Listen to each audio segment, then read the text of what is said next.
2 चमचे साजूक तूप तापवून घेतलं आहे मी आणि त्यात 1 वाटी रवा टाकला आहे आणि छान व्यवस्थित मस्त भाजून घेऊया आपण.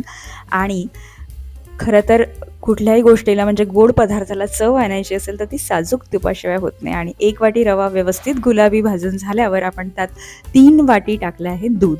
तर लक्षात आलंच असेल तुम्हाला की प्रसादाचा शिरा बनतोय आणि खूप छान असा हा प्रसादाचा शिरा लागतो. मऊ लुसलुशीत नरम असा तयार होतो.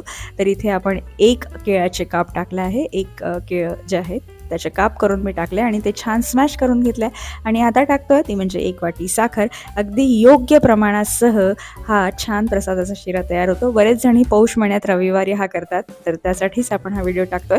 आणि आता टाकते ते म्हणजे बदामाचे काप, काजूचे काप, थोडीशी इलायची आणि थोडासा मनुका. आणि आता आणखीन व्यवस्थित होऊ देऊया ह्या सगळ्या गोष्टी आणि आपला प्रसादाचा शिरा रेडी झाला आहे. आवडल्यास लाईक, शेअर आणि कमेंट